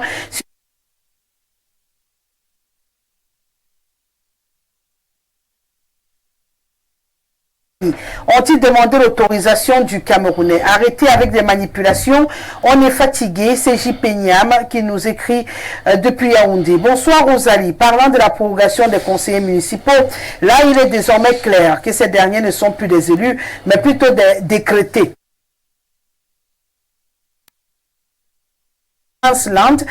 C'est pourquoi les plus sages comme Bidima commencent déjà à aller réserver les asiles familiaux à Dubaï parce qu'ils savent ce qui les attend au lendemain des élections en 2025. C'est Rigaud depuis PK12. Bonsoir à toi Rosalie ainsi qu'à tes invités du jour. Cette prorogation des élections est légitime et opportune. L'actualité française nous renseigne là-dessus. Dans l'esprit de notre constitution qui est presque une transposition de celle de la 5e République en France, c'est le président qui a après son élection, demande la majorité au peuple pour pouvoir implémenter la politique sur la base de laquelle il a été élu et non le contraire. La stabilité des institutions en dépend. Le report des législatives entraînant subséquemment celui des municipales étant donné que ces derniers constituent le collège électoral des premiers, dont les sénateurs. À vrai dire, certains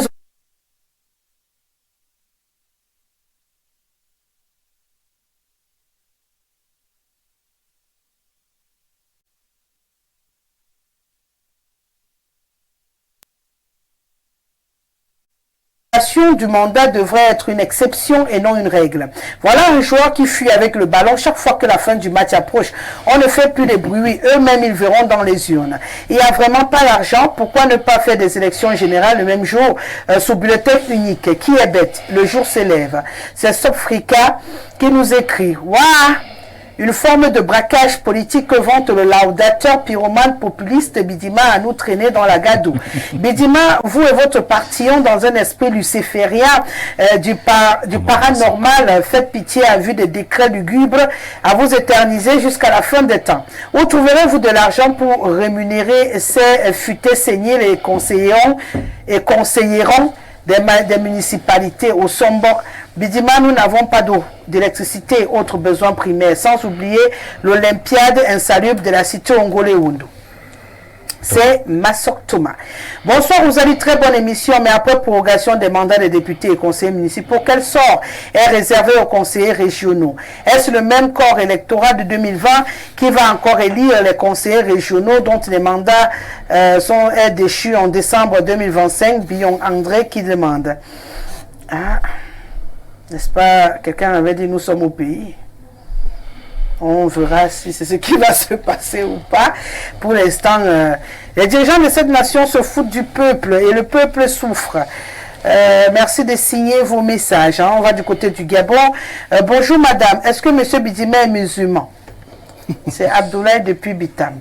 Donc comme il a porté aujourd'hui, tout le monde va poser des questions sur son look. Quand je porte les gangs ici, je suis musulmane. Ou quand le musulman que je reçois porte la veste, il n'est plus musulman. Ce n'est qu'un vestimentaire. Bonsoir le panel. Quand Bidima dit qu'on ne peut pas imposer un quelconque impôt aux Camerounais alors que le timbre fiscal vient de passer de 500 à 1500, la CNI est passée de 2800 à 15 000 sans qu'on ne demande l'avis des Camerounais. Il faut qu'il arrête ça. C'est paterne. Depuis Yaoundé, qui nous écrit: Madame, l'opposition au Cameroun n'est pas prête à gouverner. Le RDPC ne peut pas se laisser détruire. Et l'opposition se bat jusqu'au bout. Les marches républicaines sont là. La voie de pression la plus autorisée au monde. Arrêtez de pleurer sur les plateaux de télévision. Décidez-vous. Et s'il le faut, descendez dans la rue. C'est moi, Josué, depuis Douala, qui le dit. C'est également une forme d'expression d'après lui. Bonsoir Rosalie, je suis Monsieur Zébazé. Merci la belle Rosa. Vous avez un nouveau prince saoudien sur votre plateau. Monsieur Bidima croit qu'avec cet accoutrement, le Cameroun sera inondé par le pétrole pour le bonheur de son parti. Sauf qu'il lui faut beaucoup de temps pour s'habituer à cette tenue-là. Et le crépuscule n'est plus loin. Bonsoir sur le plateau. Notre pays doit cesser la distraction, piller les caisses, bagarrer avec pour les perdièmes, brader les ressources aux étrangers, adapter la digue. Le Cameroun est perforé et prêt à exploser. Le peuple commence à ouvrir les yeux sur la chose publique. La politique d'éducation doit être revue et adaptée sur la mise en valeur de nos ressources du sol et sous-sol en corrélation avec la perspective scientifique et technologique. C'est Samuel depuis Pouma. Bonsoir Madame Rosalie, bonne émission et félicitations pour... Ah d'accord, merci. Pour ma fille. Bonsoir à tous. Le monsieur du RDPC doit porter une tenue qu'il mérite. Qu'est-ce que vous avez avec sa tenue? Parce que la tenue qu'il porte n'est pas faite pour les gens comme lui. Pour le RDPC, je refuse. C'est Camus qui refuse la tenue que Bidima a bord ce soir. Nous sommes dans un cafouillage indescriptible.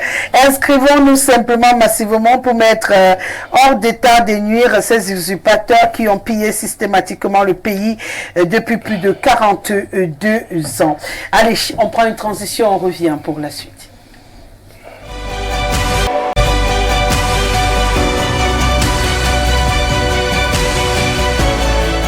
Vous êtes toujours sur Info Télévision, l'émission c'est le grand soir de lundi à vendredi, bien sûr.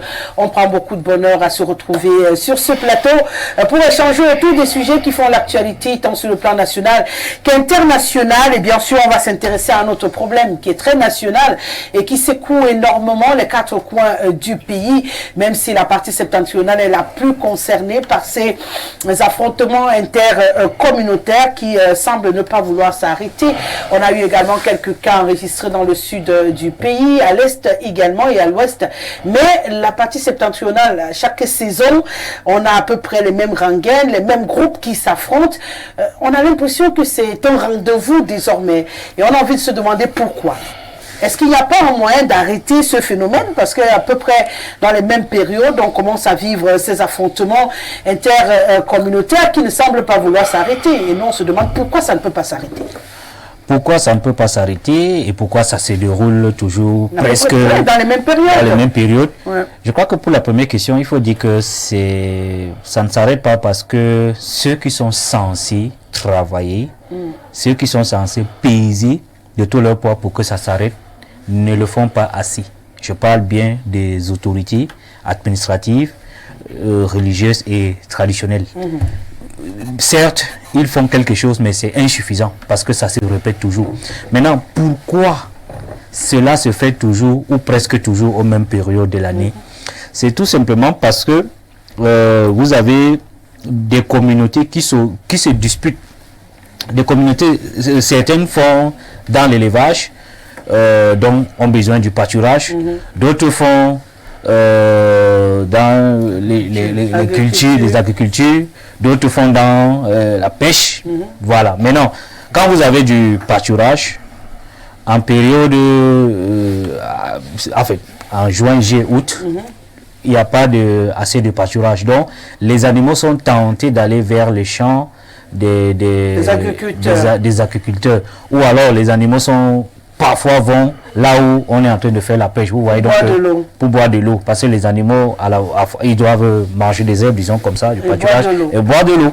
Donc, c'est donc le partage, j'ai envie de dire, inégal, ou alors pas assez réglementé, ou alors qui n'est pas équitable de ces espaces-là, qui cause donc des problèmes entre des communautés. Moi, je pense on a l'impression que depuis des années que ça dure, les autorités n'ont pas trouvé un moyen de départager toutes ces communautés-là pour qu'on ait pu vivre ce genre de massacre aux armes blanches.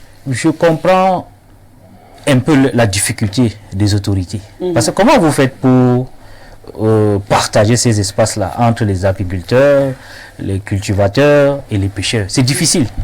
C'est difficile parce que là, vous avez des animaux qui n'ont pas de conscience, qui peuvent aller n'importe où. Il suffit de faire de quelques minutes, quelques secondes d'attention, et puis hop, les animaux se retrouvent dans les champs des gens, ou alors se retrouvent là où on est en train de faire la pêche. Donc, c'est difficile de partager ces espaces. Mais je crois que ce n'est pas impossible. Parce que ces communautés ne se rejettent pas en tant que tel. C'est-à-dire que, je prends un exemple, un arabe choix ne rejette pas foncièrement un mousgoum, par exemple, parce qu'il est mousgoum. Non, c'est parce que... on est particulièrement dans le cas de la oui, j'ai pris un exemple parmi tant d'autres, parce qu'il y a eu ce genre de situation, même au sud, même dans le sud. Oui. La raison n'était pas celle la raison n'était pas... dans la partie septentrionale, oui. Voilà, donc, un arabe choix, par exemple, ne rejette pas un mousgoum parce qu'il est mousgoum. Non, c'est parce qu'ils ont des difficultés en tout cas dans le déploiement, l'occupation de l'espace. Maintenant, il faut donc un médiateur qui fait bien son travail. Ce médiateur ne peut être que l'État, en tout cas les autorités administratives, traditionnelles et religieuses. Donc, vous vous demandez donc qu'est-ce qu'ils font donc? Pourquoi ils n'arrivent pas à résoudre ce problème? C'est à ce niveau donc on peut se dire que on peut se poser des questions, des soupçons même peuvent s'éveiller. Est-ce que les gens ne trouvent pas intérêt, ou alors les gens n'instrumentalisent même pas tout simplement ces personnes pour qu'on en arrive là? Pourquoi à chaque fois on a besoin de cela? Est-ce qu'il est impossible de faire cohabiter ces gens, et que ces gens partagent ces espaces-là ensemble et qui vivent en harmonie? C'est là où je dis que ces autorités n'ont pas pesé de tout leur poids. C'est la question justement qu'on se pose. Est-ce qu'on ne peut pas faire cohabiter toutes ces communautés qui se battent, que ce soit au sud, que ce soit à l'est, que ce soit à l'ouest? C'est généralement des batailles de terrain, d'espaces cultivables, d'espaces commerciaux. C'est les mêmes rengaines. On a l'impression que c'est le même problème qui revient et il n'y a pas moyen de stopper. Au PCPDC, nous avons une solution relativement à ce problème. Monsieur Bidima est très content de se rendre à l'évidence que depuis 1974, le régime foncier n'a pas été modifié. Pour avoir accès à la terre en immatriculation directe, il faut être soigné avoir fait la mise en valeur avant 1974. Nous devons rentrer dans le ventre de nos grands-parents. Aujourd'hui, il faut faire la réforme foncière et faire ce qu'on appelle la péréquation foncière, à l'effet de définir des zones de pâturage, des zones d'agriculture, et procéder au captage d'eau ou alors à l'adduction d'eau des rivières lointaines pour ramener vers le pâturage. J'ai eu la grâce de parcourir la Damawa, le nord et l'extrême nord, du côté par exemple du département du Faro et Déo, à Tigné, au Mayo Baléo. Il y a ces problèmes. Pourtant, à longueur de journée, du côté de Concha, il y a le fleuve qui coule à merveille. Donc, on pourrait faire l'adduction d'eau pour ramener l'eau des rivières vers les pâturages et éviter le déplacement des animaux. Ça fait que le sol est convenablement arrosé et les animaux ont de quoi brouter. Ça, c'est un. De deux, nous avons aujourd'hui au Cameroun, dans le département du Bas-Ménoubou, à l'est, la Haute-Sanaga, la Léquier, des responsables administratifs qui prennent à eux seuls les 700, 1000, 3000 hectares de terrain. Vous voulez que les populations vivent où? Il va falloir mettre du pied dans les plats afin de rétablir un certain nombre au niveau de la gestion foncière au Cameroun. Et nous, à notre niveau, nous estimons que un Camerounais, à lui seul, ne peut pas avoir plus de 1000 hectares de terrain. Ce n'est pas normal. Et les services de domaine doivent pouvoir mettre un accent particulier dessus. Donc, pour résoudre ce problème définitivement, il y a une culture de dialogue dans le sud-ouest, dans le côté du département de Coupé Manungoba. Des communautés organisent des dialogues permanents à l'effet d'éviter les incompréhensions. Parce que, voyez-vous, la différence culturelle, la différence religieuse est parfois à l'origine de beaucoup de situations. On a vécu d'autres situations dans le Mayo d'Anaï, par exemple, où la Semri aide à ramener de l'eau du lac de Maga pour pouvoir irriguer. Si on ramène de l'eau au pâturage, de façon à ce que le berger a par exemple des herbes qu'on appelle le bracaria, qui vient d'Australie, qui poussent en toute saison parce que c'est arrosé, il n'y aura pas de bêtes qui sortiront. Ça, c'est un. De deux, éviter les tensions foncières parce que vous avez les communautés comme les Baka. Les Baka du côté de Mintom 1, de Salapombe, et même Yokadouma, qui aujourd'hui sont acculés dans leur milieu naturel. Parce que les gens sont en train de faire la déforestation de tous les côtés. Ce sont des problèmes qui vont venir. Donc, il est nécessaire de protéger les minorités, faire la réforme foncière, organiser la péréquation dans notre territoire. Je ne fais aucune publicité ici. Il y a le Rwanda. Le Rwanda a reçu cette politique. Aujourd'hui, il y a des espaces prévus pour les villes. Des espaces prévus pour l'agriculture, des espaces inaliénables. Il faudra qu'on arrive à un moment donné que dans toutes les villes du Cameroun, qu'il y ait des espaces qui ne soient jamais vendables. Et comment on va le faire lorsque même les marécages sont déjà vendus on va les casser, les immeubles qui ont poussé dessus. Non, vous savez, tout à l'heure quand je venais à Yaoundé, j'ai regardé au niveau de la colline, des gens qui sont allés construire sur le rocher, alors que le rocher grandit. Qui a donné des permis de bâtir? Il y a une discipline qu'il faut restaurer. Et c'est justement parce que le parti de M. Bidima a confisqué le ballon, alors qu'il n'arrive plus à bien jouer au stade, qu'on arrive à ce niveau. Ok, donc on doit casser et reconstruire pour permettre à tout le monde de se sentir à l'aise partout où il y a des conflits. Monsieur Bidima, qu'est-ce qu'on fait pour qu'on n'ait plus ces affrontements intercommunautaires? Comment on fait pour endiguer le mal? Parce que ça paraît, on peut sourire par moment, mais il y a parfois des vies humaines qui restent sur le sol lors de ces affrontements aux armes blanches, et généralement c'est pour des problèmes de survie. Je vais résumer ça ainsi. Une cohabitation où le peu qu'il y a ne suffit pas pour tout le monde, et puis chacun se dit le plus fort va jouir de ce qu'on a. Il faut commencer par dire que le problème n'est pas camerounais, le problème est mondial. C'est pour cela que le président de la République a travaillé très dur avec les autres autorités au niveau de la France en ce qui concerne les problèmes d'ordre climatique où le Cameroun joue un rôle très important. Le problème est surnaturel, c'est-à-dire ça ne dépend pas seulement de nous.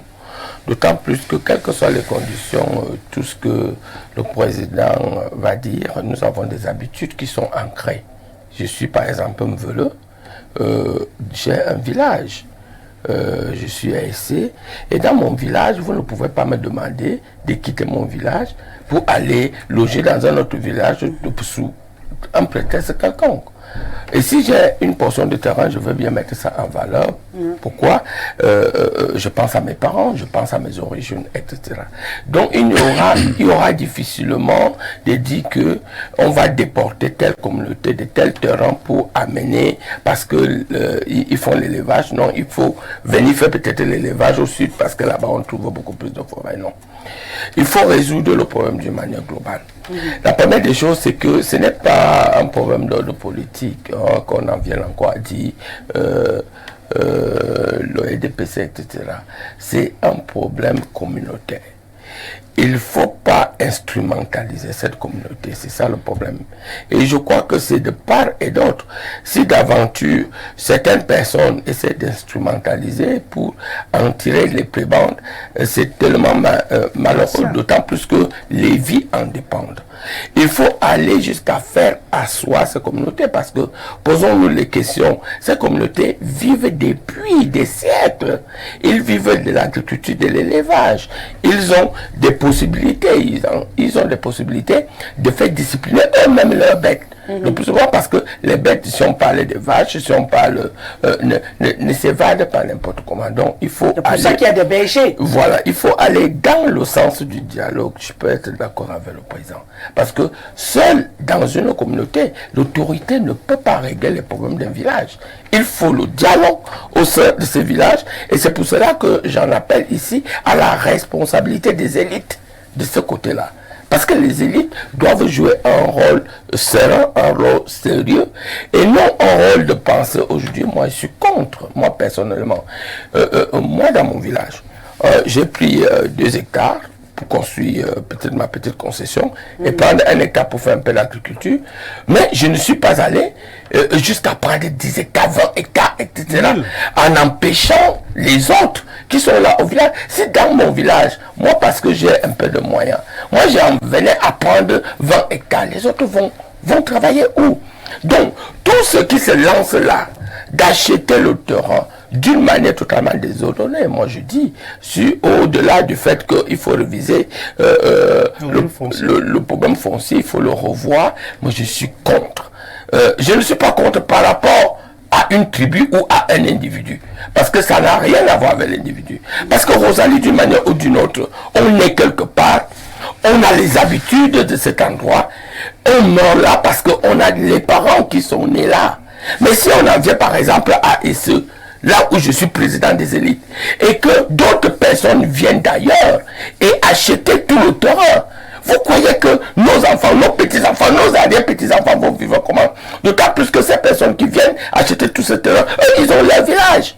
Ils viennent, ils cultivent, ils s'approprient du terrain, mais ils investissent chez eux. Alors, mais j'ai dit que c'est des choses qu'il faut voir. Mais il faut voir tout ça dans le sens du dialogue. Il ne faut pas voir ça dans le sens de la stigmatisation. Que les gens ne croient pas qu'ils sont stigmatisés, mais non. Et le vivre ensemble est bien parce qu'aussi, on ne peut pas quand même empêcher si quelqu'un arrive chez vous et qu'il vous apporte le développement et qu'il vous apporte peut-être les moyens de suivi, on ne peut pas totalement le rejeter, mais il faut aller à circonscrire cela. Quelqu'un ne peut pas venir chez vous et prendre 1000 hectares.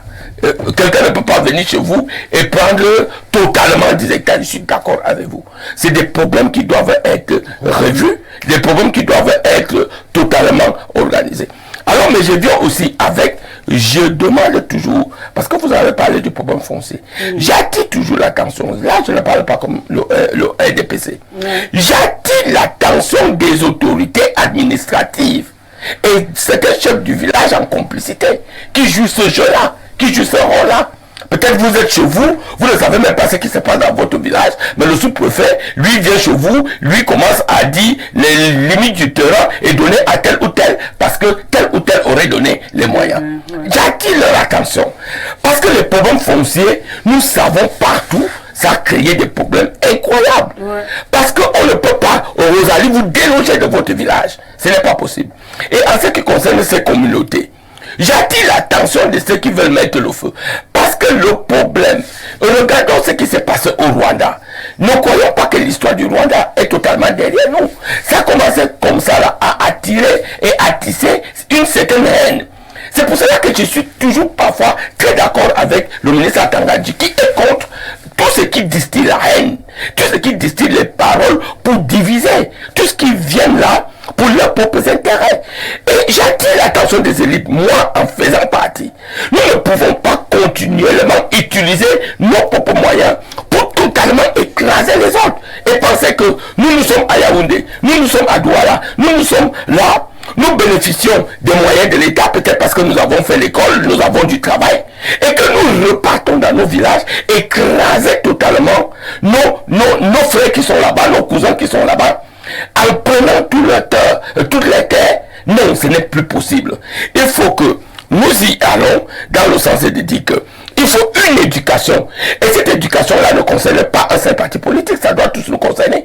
Parce qu'on a beau dire, je suis du RDPC, mon frère est dans notre parti politique. Ça, ce n'est que pour une idéologie politique. Ça n'a rien à voir avec le fait que je suis Camerounais, il est Camerounais, il peut même être mon frère, je suis son frère. Et lorsque peut-être nous rentrons au village, régler les problèmes du village, nous sommes d'abord des frères. Et nous sommes d'abord des Camerounais. On ne peut pas l'accepter sur le prisme ou sur la condition d'un parti politique ou de quoi que ce soit. Alors, je conclue en disant, vraiment, je parle comme un Camerounais, non comme un responsable du parti. Je suis là pour protéger les minorités. Parce qu'au Rosalie, les gens comme moi, nous sommes partis de familles excessivement pauvres. Et nous avons travaillé très dur pour être là où nous sommes. Nos parents ont travaillé très dur. Et je n'accepte pas que ces minorités-là, de temps en temps, parce qu'ils n'ont pas les moyens, soient écrasées par ceux qui ont les moyens. Si nous rentrons au village, développer nos villages, c'est un fait, c'est nécessaire, c'est important. Mais nous ne pouvons pas aller dans les villages, nous approprier de tous les terrains. Nous ne pouvons pas écraser les autres. Non, on peut comprendre. Au niveau de ces communautés, s'il y a des problèmes, les problèmes des bêtes d'un côté, les problèmes de l'élevage d'un côté, et il y a les moyens de discipliner tout le monde et de faire en sorte qu'il y ait la paix. Parce que sans la paix, vous avez beau avoir les bêtes, vous avez beau avoir, je ne sais pas, l'agriculture, ça ne peut pas prospérer. Alors, moi j'attire l'attention de tout le monde de revenir dans le prisme de la paix et non d'instrumentaliser ces communautés parfois au profit de nos propres intérêts. Et là, ça ne peut pas marcher. Oui, Président, vous vouliez rajouter? Oui, merci beaucoup à M. Bidima pour cette préoccupation majeure. Je voudrais profiter de l'occasion. Quelle préoccupation majeure? Relativement à la réforme foncière et au dialogue. Vous voyez, par exemple, aujourd'hui, certaines autorités, ces autorités, parce qu'il y a de gros moyens, réussissent à venir même s'approprier le petit nécessaire que les populations ont. Vous avez aujourd'hui les creuseurs de sable dans le département de la Leki, dans le département du Bamenoubou, de la Haute-Sénaga, qui ne peuvent plus avoir accès aujourd'hui aux différentes carrières où ils pouvaient puiser un peu de sable parce que les gros bras se sont tout appropriés. Vous avez des populations dans certains villages qui n'ont plus d'espace pour cultiver parce que tel ministre, tel directeur général a pris à lui seul 400 000 hectares. 300 hectares, 1000 hectares. Comment allons-nous faire pour pouvoir... Il est important que le ministre des Domaines mette un accent assez particulier pour pouvoir rétablir une certaine égalité là-dessus. Parce que le prochain conflit majeur que nous aurons à gérer, c'est le conflit de l'eau et de la terre. Bien sûr. Il faut s'y préparer. Et il faut s'y préparer. Et le vivre ensemble n'est pas facultatif. C'est une question de sécurité nationale. Parce que j'aime souvent le dire, celui qui a la blessure au dos ne cherche pas les problèmes. Parce qu'il n'aura pas quelqu'un pour chasser les mouches. Il n'aura pas quelqu'un pour pouvoir faire le pansement. Donc le vivre ensemble est une obligation. C'est une question de sécurité nationale. Donc on a les bâtons, on gratte avec. Mon Dieu, Bidima, c'est plat. Ce sont eux qui ont des gros moyens, qui achètent et arrachent de force, même les 2000 hectares, et chassent la population. Sous la vague des chefs du village que le MINAT impose à la population, et là, ils viennent se plaindre du système du capitalisme pur et violent, barbare, dont eux-mêmes ils prônent. Et en même temps, la faute à qui? Est-ce qu'on les arrête de vendre le terrain? C'est ce régime qui a affamé la République, qui les pousse à vendre leur terrain et de s'en aller même de chez eux. Le mal-être favorise ces affrontements intercommunautaires. Les nantis, avec la complicité des autorités, briment les vulnérables. C'est ça le problème. Donc, on n'est pas prêt de sortir de là. Bonsoir, ma chère Rosalie. Est-ce qu'il est possible de changer les mentalités des gens qui sont de nature guerrière? Pour moi, le temps peut le faire. Est-ce que les frustrés peuvent être calmés? Non. Le problème global va de la frustration et la haine qui nous habite. Il faut ainsi que ceux qui disent prier Dieu le fassent vraiment. C'est Franck depuis Bokito. Bon, on doit prier maintenant. Bonne émission à vous, Jordan depuis Kribi. Merci d'être connecté, Jordan. Je trie parce qu'il y a des entames là qui sont un peu violents. On fait un effort. Moi, Rosalie, qu'en est-il de la commission Moussongue, sans assise à unir des compatriotes? L'eau et les plantations agricoles ne sauraient diviser les humains au vu de la récurrence conflictuelle à vivre des remous à forte amplitude de décès. À l'État d'intervenir, parce que le foncier est une bombe à retardement pour des générations futures. C'est Massok Thomas. Mon ami Ndobo, je vais te répondre. Bonsoir Rosalie, merci pour cette émission. Je reviens avec le prince saoudien sur le plateau pour dire que tout ce qu'on obtient comme conflit, c'est de la faute au RDPC parce que ce sont eux qui ont les moyens d'aller voler autant de terrains. Les populations souffrent et encaissent seulement. Bonjour, ça c'est le Gabon. Merci, merci. La question du musulman ne fait que revenir et moi je vais m'arrêter là pour ce soir. Apparemment, Monsieur Bidima aurait été une star de par son look ce soir. Merci d'avoir été là. On le sent que vous revenez de Dubaï. Ça se voit. Vous avez encore gardé les séquelles pour quelques jours. En tout cas, bon retour au pays. Et merci. Je compte sur toi pour résoudre mon problème très très vite. Sinon, je suis fichu. Merci à vous, Président Dieudonné TDC, d'avoir été là. On le rappelle, vous êtes président du PCPDC.